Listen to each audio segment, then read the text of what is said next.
බුදුරජාණන් වහන්සේ මේ සිත පිළිබඳව විවිධාකාරයෙන් විස්තර දේශනා කළ තියෙනවා.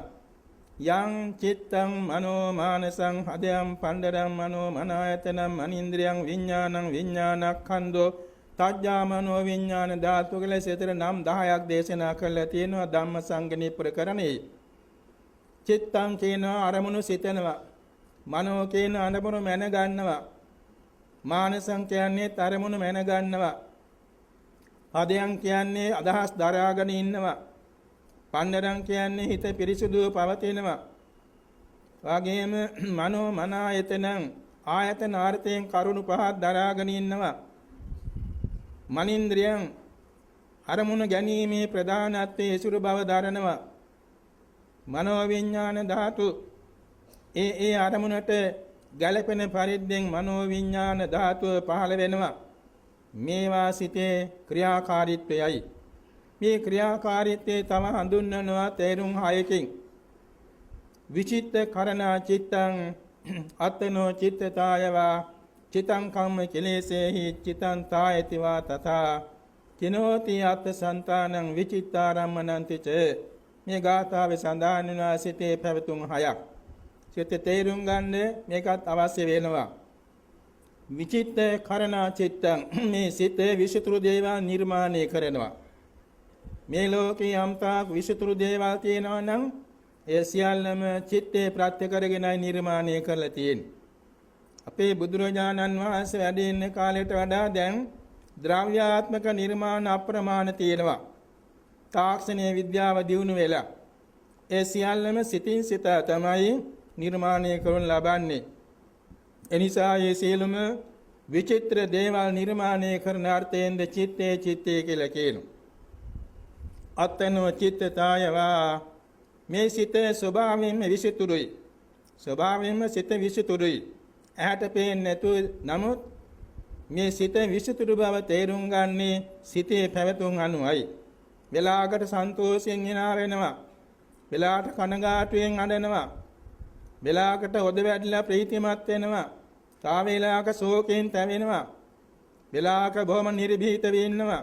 තා වේලාවක බොහොම තැතිගනිලා හැංගෙනවා. එවාගෙම වෙලාවක බොහොම මෛත්‍රියෙන් ඉන්නවා. වෙලාවක බොහොම නපුරු තත්ත්වයකටපත් වෙනවා. වෙලාවකට කරුණාවෙන් ඉන්නවා. තවත් වේලාවක පරහිංසාවන් කරනවා. මේ වාගේ ඔක්කොම කරන්නේ කවුද? අහසින දෙවියෝ නෙමෙයි. යක්ෂය ආරූඪ වෙලා නෙමෙයි. තමන්ගේ චිත්තසංතානයේ විවිධාකාර පැවතුම් මේවා. මෙන්න මේ සිතේ පැවතුම් ඇති බව අත්තනෝ චිත්තතායවා සිත ස්වභාවයෙන්ම විසුතුරු බව දක්වන එකයි. වෙලාවකට හිත සමාධියෙන් ඉන්නවා. වෙලාවකට එහෙම විසිරි පවතිනවා. අහසේ හෙළවෙන කොඩියක් වාගේ. එවාගෙම හරියට ජල තලයකට ගල් කැටයක් දැම්මා වගේ. මේ තරමට හිත নানা ආකාර ලෙස පැවතුම් ඇති කරන බැවින් තමන්ම විචිත්‍රයි. චිත්තං තායතිවා තත විචිත්ත කරණා චිත්තං අත්තනෝ චිත්තතායවා චිත්තං කම්ම කෙලෙසේහි මේ සිත කවුද උපදවලා තියෙන්නේ? වෙන කාරුත් නෙමෙයි කර්ම ක්ලේශයන් නිසායි. කර්ම ක්ලේශයන් දෙක නිසා මේ සිතක් අපට පහළ වෙලා තියෙන්නේ. කවුද මේ කර්මයේ කවුද මේ ක්ලේශය කියලා හඳුන්වන්නේ? පින්තුන් අහලා තියෙනවානේ පටිච්ච සමුප්පාදය කියලා ගැඹුරු ධර්මයක්. එතන තියෙනවා නේද අවිජ්ජා පත්‍ය සංඛාරා කියලා. සංඛාර පත්‍ය විඥානං කියලා. මේ පත්‍ය කියන්නේ හේතුව. මේ හේතුවෙන් මේ දේ පහළ වෙනවා. දැන් අපි මේ ලෝකේ යම් දවසක මව කුසක පරිසන්දි ගත්තා. මේ පරිසන්දි ගන්න පළමුවෙනි සිතට කියනවා විඥානය කියලා. පරිසන්දි විඥානය. විඥානයේ තනියෙන් නෙමෙයි ස්කන්ධ පහම එතම හත ගන්නවා. ඒ විඥානයත් එක්ක තියෙනවා ඡායසුක ධර්ම යම් පමණක්. සෝමනස්ස සාගත ඥාන සංප්‍රයුක්ත මහා කුසල චිතික විපාකයකින් උපන්නනම් එතන තියෙනවා ඡායසුක ධර්ම 33ක්. ඡායසුක ධර්ම 33ක් සහිතව සිත පහළ වුණා. ඒ 33 තියෙනවා වේදනාව. සෝමනස්ස වේදනාව. ඒක වේදනා ස්කන්ධයයි. ඒ සිතේ තියෙනවා සංඥාව. අරමුණ ගත්ත සංඥාව එක සංඥා ස්කන්ධයයි. ඉතිරි ඡායසික 31 සංස්කාර ස්කන්ධයයි විඥාන ස්කන්ධයයි ඒ සිත නිසා සහජාත වශයෙන් මේ මොහොතේ පහළ වුණා රූප කලාප තුනක්. කාය දසක, භාව දසක, ජීවිත මේ වස්තු දසක කියලා. ඒ කියන්නේ මේ රූප කලාප තුන රූප වශයෙන් 30ක් වෙනවා. ඒ රූප සියල්ලම කියනවා රූපස්කන්ධය කියලා. එතකොට මෙතන ප්‍රතිසන්දි විඥානයේක ස්කන්ධ පහම පහළ වුණා නේද? මේ ස්කන්ධ පහළ වුණේ කාරුණ නිසාද සංඛාර පත්‍ය. පූර්ව භවයෙහි මනලෝ ඉපදීමට හේතු කුසල සංස්කාරයක් රැස් කරගෙන තිබුණා. කොයි විදිහේ කුසල සංස්කාරයක්ද?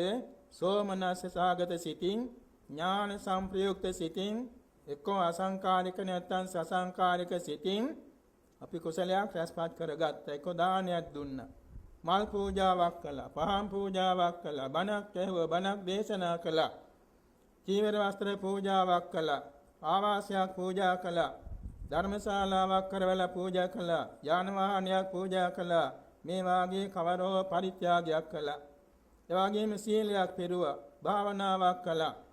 ඒ සියල්ල සෝමනස්ස සාගත සිතින්, ඥාන සංප්‍රයුක්ත සිතින් සිද්ධ කළා තිබුණ නිසා ඒ කුසලය අපට මරණාසන්න මොහොතේදී මරණාසන්න ජවන් සිතට ආරමුණු වුණා.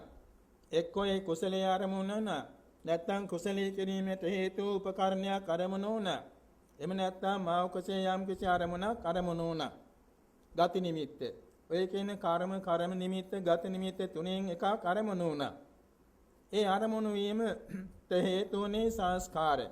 මොනවාද සංස්කාර? පූර්ව භවය අපි රැස් කරගත්තේ අර දාන සීල භාවනාදී වශයෙන් කළ සෝමනස්ස සාගත ඥාන සංප්‍රයුක්ත අසංස්කාරික හෝ සසංස්කාරික කුසලයෙහි චිත්තචෛතසික ධර්ම තමයි එතන සංස්කාරික කියලා හැඳුන්වුවේ.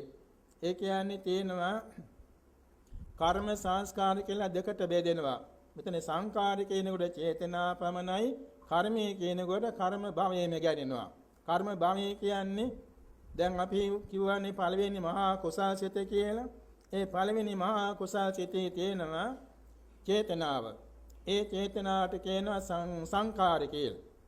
ඊළඟට චේතනාව සමග සංප්‍රයුක්ත වෙච්ච චිත්තසයස ධර්ම සියල්ලටම කියනවා කර්ම කියලා, කර්ම භවය කියලා. ඒතකොට සංස්කාරයේ වෙන් කළාට ඒකත් ඒකම ඇතුලේ තියෙනවා. ඒතකොට මේ සංස්කාර හා කර්ම භවයේ අපට ප්‍රත්‍ය වුණා මෙලව විඥානයක් පහළ වෙන්න. ඒ පහළ වෙන්නේ විඥානයේ පහළ වුණේ එතකොට කර්ම හා ක්ලේශ මුල් කොටගෙන. කොහොමද ක්ලේශ මේකට එකතු වුනේ? සංප්‍රයුක්ත වශයෙන් එකතු වුණා නෙමෙයි. අපි පූර්ව જાතියේදී යම්කිසි මිනිසෙක් කියලා හරි, දෙවියෙක් කියලා හරි, අමනුෂ්‍යයෙක් කියලා හරි, තිරිසන් සතෙක් හරි යම්කිසි කෙනෙක් වෙලා පෙර જાතියින් නැති. ඊ නික්කනාට හිතක් පහළ වුණා ඊට පස්සේ නම් මම මනුලව උපදින්න ඕනේ.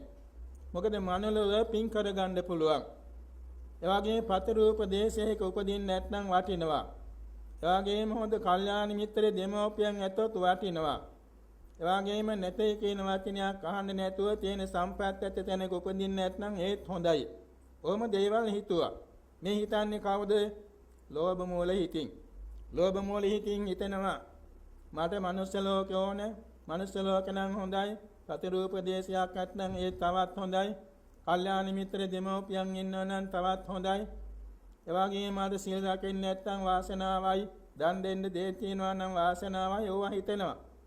ඒ හිතන්නේ ඔක්කොම කුසල හිතේ ඉස්සෙල්ලා ඇති වෙන්නේ ලෝභ සිත. මනුස්ස ලෝක උපදින්නේ ලෝභ සිත. ඒ ලෝභ සිත එක මිශ්‍ර වුණා අවිද්‍යාව. ඒ මොකක්ද? මේ මනුස්ස ලෝකේ මනුස්ස ජීවිතය කියන්නේ සම්මුති වශයෙන් බැලුවේ.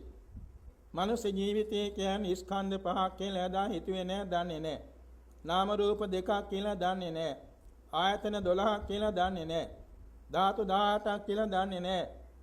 ඒ වගේම ලෝකෝත්තර ඉන්ද්‍රිය තුන ඇර ඉන්ද්‍රිය ධර්ම 18ක් කියලා හිතුවේ නෑ. පටිච්චසමුපාදයක් කියලා හිතුවේ නෑ. ඒවා ක්ෂණයක් පාස ඇති වෙනවා නැති වෙනවා අනිත්‍යයි කියලා හිතුවේ නෑ. නැතිවීමෙන් පෙළෙන බව කියන දුක්ඛය කියලා හිතුවේ නෑ. අනාත්මයි කියලා හිතුවේ නෑ. අසුභයි කියලා හිතුවේ නෑ. එසේ නොහිතන බව, නොදන්න බව අවිද්‍යාව. අන්න ලෝභ මූල සිතේ ඇති වෙච්ච අවිද්‍යාව ක්ලේශයක්. ඊළඟට මේ මනෝලෝ ඉපදීමේ ආසාව, ලෝභය එක ක්ලේශයක්. ඊළඟට තවත් එතනවා දිට්ඨියෙන්. ඕ මනුෂ්‍ය ජීවිතේ තමයි වාසනාව. මනුෂ්‍ය ජීවිතේ නම් බොහොම උතුම් දෙයක් කියලා ඒකම මට ඕනේ කියලා හිතනන්න දිට්ඨිය. මිත්‍යා දිට්ඨිය. එතකොට ලෝභ, දිට්ඨි, මෝහ කියන තුන එකතු වුණා නේද ක්ලේශ ධර්මයන් හැටියට. ඒ තුන එකම හිතේ පහළ වුණා. ඒ එකම හිතේ පහළ වෙනකොට ඒ සම්ප්‍රයුක්ත වුණ ඔක්කොම ධර්මතා 20ක්. ඒ ධර්මතා 20 තමයි මෙතන යෝධ බලමුළුව. ක්ලේශයන්ගේ යෝධ බලමුළුව. ඒ ක්ලේශ යෝධ බලමුළුව ඉස්සෙල්ලා පහළ වෙලා තමයි දානයක් දෙන්න හිතුවේ. සීලයක් ගන්න හිතුවේ. භාවනාවක් කරන්න හිතුවේ. තවත් මලෝපදින්න අවශ්‍ය පින්කම් කරන්න හිතුවේ. මෙන්න මේ ලෝභ මූල අකුසල සිත නිසා ඇති කරගත් කුසල චේතනාවකින්. ඒ ලෝභ මූල සිත අකුසලය කුසල චේතනාව සෝමනස්ස සාගත ඥාන සංප්‍රයුක්ත කුසල චේතනාවක් වෙන්නටම ඕනේ තෙන්දී. ඊට පස්සේ කුසලයේ සිද්ධ කරනවා. කුසල චේතනාව සංස්කාරයයි ඊළඟට කුසලයේ සිද්ධ කරනකොට කර්ම භවයයි. දැන් පස් දිනයක එකතු වුණා නේද? අවිද්‍යාව, තෘෂ්ණාව, උපාදානය, සංස්කාරය, කර්ම භවය. මේ පස් දෙනා තමයි මේ සිත පටිසන්ධි වශයෙන් උත්පත්තියට පත් කෙරෙව්වේ. අන්න ඒක තමයි බුදුරජාණන් වහන්සේ වදාළේ චිතං කම්ම කෙලෙසෙහි. කර්මයෙන් හා ක්ලේශයන්ගෙන් මේ සිත ගොඩනගලා තියෙනවා. සිත ගොඩනගලා තියෙන්නේ පහල කරලා තියෙන්නේ ක්ලේශයයි කර්මයයි දෙක මුල් කොටගෙනයි. එතන ක්ලේශ ධර්ම තුනක් සහිත 20ක් කියවෙනවා. ඊළඟට කර්මයේ වශයෙන් මේ කුසල චේතනාව හා කුසල සංස්කාර කියවෙනවා. ඊළඟට බුදුරජාන් වහන්සේගේ මේ දේශනාව සඳහන් වෙනවා චිතං තායති වාතත. ඊළඟට චිතං කම්ම කෙලෙසයි චිතං තායති වාතත. මේ චිතං කියන්නේ ගොඩනගාපු ස්කන්ධ පංචකේ. මේ ස්කන්ධ පංචකයේ තායති ආරක්ෂා කරන මේ සිත. අපි වාඩි වෙන්න ඕනේ කියලා හිතන්නේ කවුද? සිත. නැගිටින්න ඕන, ව්‍යායාම කරන්න ඕන, මූණ හොදන්න ඕන, දත් මදින්න ඕන, ඇඟ හොදන්න ඕන, සබන් ගන්න ඕන, කුණු උලන්න ඕන, ඉස පියනන්න ඕන, අනුන් සෝද ගන්න. මේ ඔක්කොම කරන්නේ කවුද? මේ ස්කන්ධ පංචකේ පරිහරණේ. මං තේ බොන්න ඕන, මං කෑම ගන්නට ඕන, ඔක්කොම කරනවා. තවත් දුරට ඉතින් නරක දේවලුත් මම මත්පැන් ටිකක් බොන්න ඕන, නැත්නම් දුම්පානයක් කරන්න ඕන. ඔවත් හිතෙනවා කවුද මේ කරන්නේ? අර ස්කන්ධ පංචකය ආරක්ෂා කරන්න කරන වැඩ හොඳ හෝ නරක හෝ. එවාගෙම තවත් දුරට අවිද්‍යාව මුල් කරගෙන ඉතින් ප්‍රාණඝාත ආදී කරන්නත් මේ හිත පෙළෙමෙනවා. ඔක්කොම කරන්නේ මේ පංචස්කන්ධේ රකින්න. හැබැයි ඒකෙන් සිදුවෙන විපත්‍ය දාන්නේ නැහැ. මේ විදිහට සලකා බැලීමේදී ස්කන්ධ පංචකයේ මේ කියන්නේ මේ චිතය නැත්නම් ගොඩනගාප මේ පංචස්කන්ධය රකින්න නිසා සිතට චිත්තය කියලා කියනවා. චිනෝති අත්ථ සන්තානං එපමණක් නෙමෙයි.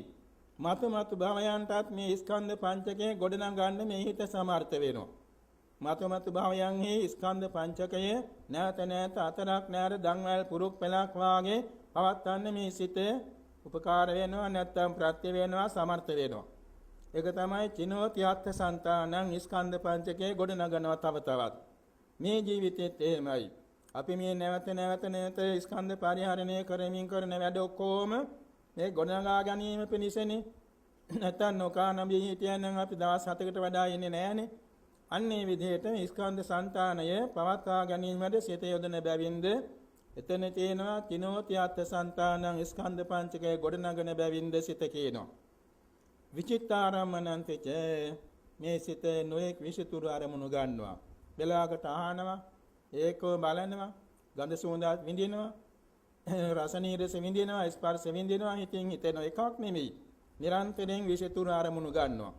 මෙන්න මේ කියන ලක්ෂණ ඇති සිත බුදුරජාණන් වහන්සේ දේශනා කොට වදාලා දමනය කිරීම ඉතා පහසු දෙයක් නොවේ.